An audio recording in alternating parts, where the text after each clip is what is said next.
저는 오늘 정치적 입장을 밝히기 위해 이 자리에 선 것이 아닙니다. 변호사로서 제가 직접 보고 듣고 확인한 사실을 말하기 위해 이 자리에 섰습니다. 저는 이화영 전 부지사의 변호인으로서 여러 차례 접견했고 사건 기록을 직접 검토했으며 재판의 전 과정을 당사자와 대면하며 지켜본 사람입니다. 그 모든 과정에서 저는 변호사이기 이전에 한 인간으로서 의뢰인이었던 이화영 전 부지사와 함께 고통스러워했고 같이 분노하지 않을 수 없었습니다. 그 과정에서 저는 검찰의 조사가 한 사람을 실제로 죽음에 이르게 할 수도 있겠다는 생각을 하지 않을 수 없었습니다.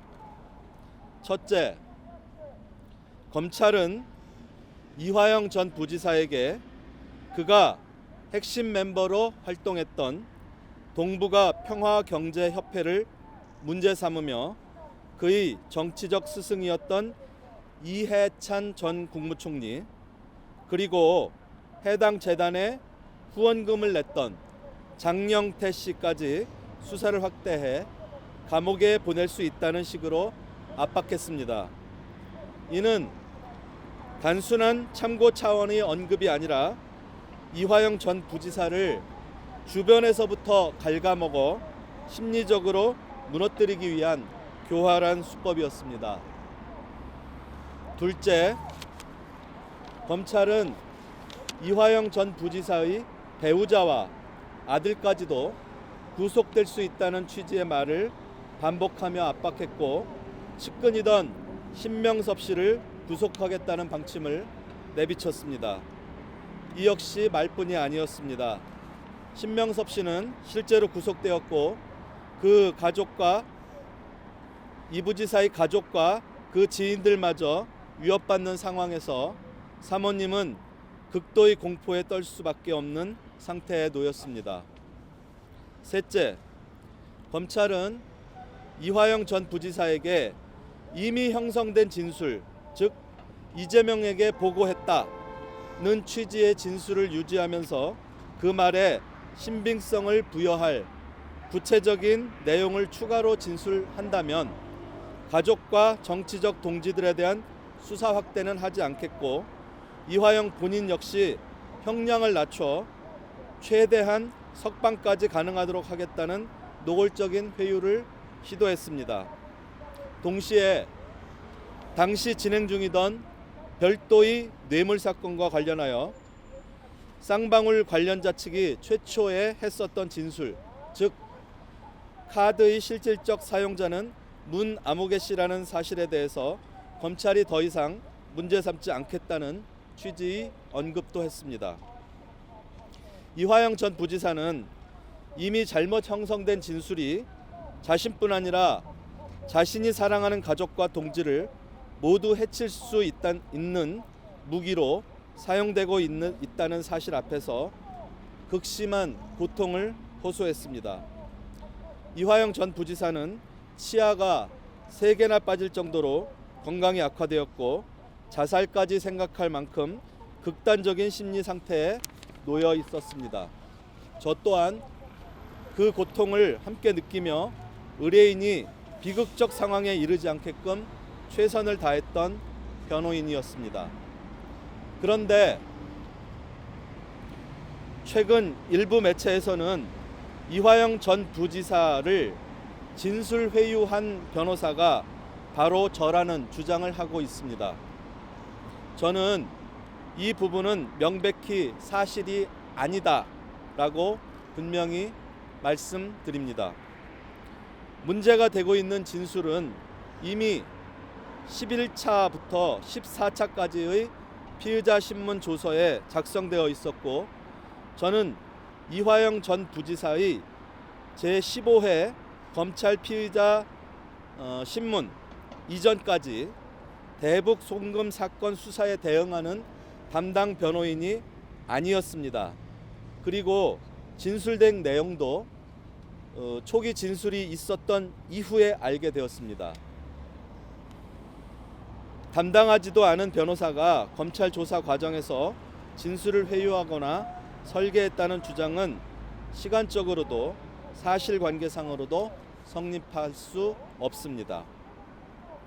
이화영 전 부지사가 가장 끝까지 몰려 있었을 때 그의 손을 잡고 있었던 변호사로서 끝까지 변호하지 못했다는 죄책감과 책임감 때문에 저는 그동안 침묵해 왔습니다. 그러나 최근 이화영 전 부지사를 수차례 접견하면서 제 생각은 바뀌었습니다. 이제는 국민 여러분께 이화영이 얼마나 고통받았는지, 그리고 검찰이 얼마나 잘못된 방식으로 이재명 대통령을 궁지로 몰아넣었는지 밝히고자 합니다. 이것이 제가 오늘 이 자리에 선 이유입니다. 감사합니다.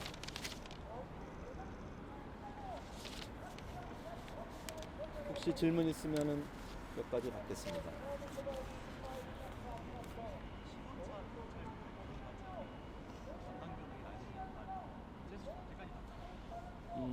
저는 원래 처음에 기소됐던 뇌물 사건의 공판 담당 변호사였어요. 공판은 법원에서 재판하는 법정에 들어가서 변론하는 변호사입니다. 그 수사 과정에 근데 그 공판 중에 갑자기 대북 송금 사건이 터졌어요. 그 수사의 입회는 제가 할 수 없으니 그 부지사께서 변호인을 좀 알아보시라 해서 들어갔던 분들이 이제 그 앞에 있었습니다. 그 앞에 계셨던 분들이 있었고 중간에 저한테 이제 접견 중에 상의를 하셨어요.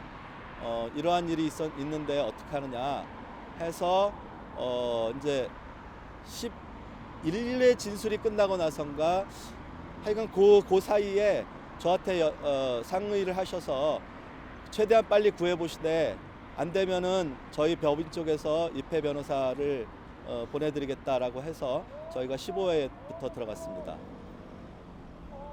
네.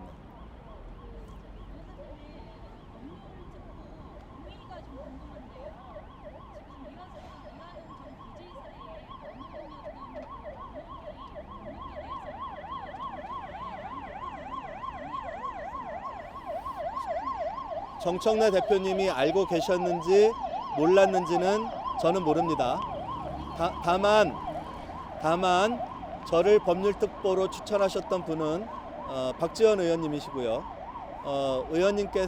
의원님께는 제가 이화영 부지사를 변론했던 경력이 있고 그것이 논란이 될 수도 있지만 그것은 제가 회유했다는 사실은 진실이 아니기 때문에 얼마든지 해명할 수 있다는 말씀은 사전에 드린 적이 있습니다.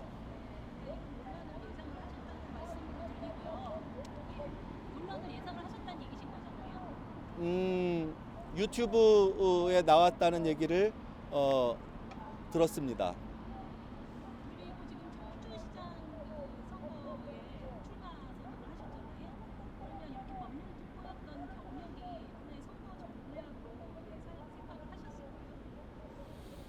저는 그렇게 들었습니다. 6개월 전부터 하지 않으면 그것을 갖다가 활용할 수 없다라는 얘기를 들었고요. 그래서 그것이 특별한 선거 전략으로 쓸 수 없다는 사실은 알고 있었습니다.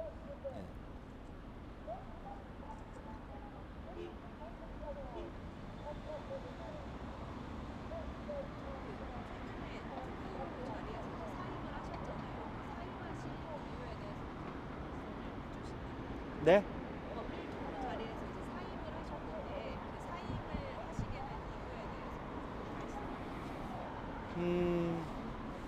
우선 이제 지인들과 상의를 했는데 사퇴를 하는 것이 좋겠다. 우선 저는 이제 정치적인 의미에 대해서는 잘 모르지만 어쨌든 저 때문에 시끄럽기 때문에 법률특보는 사퇴하는 것이 맞다라고 생각해서 대표님실에 사퇴하겠습니다라고 보냈습니다.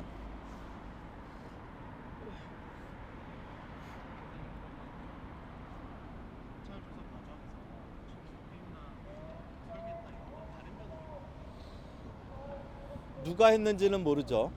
그런데 그 검사가 압박 회유했다는 사실은 이 부지사로부터 많이 들었습니다.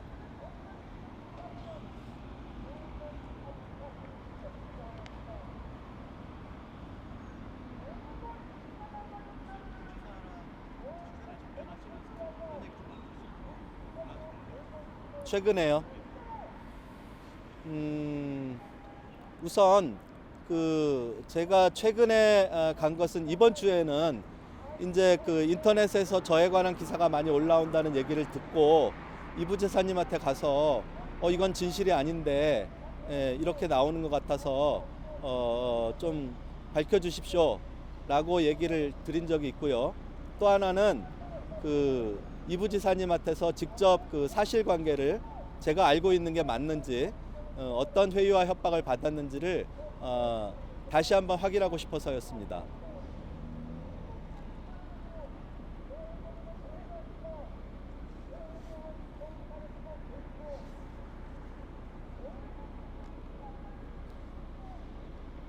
예, 다른 질문 없으시면 마칠까요? 예, 감사합니다.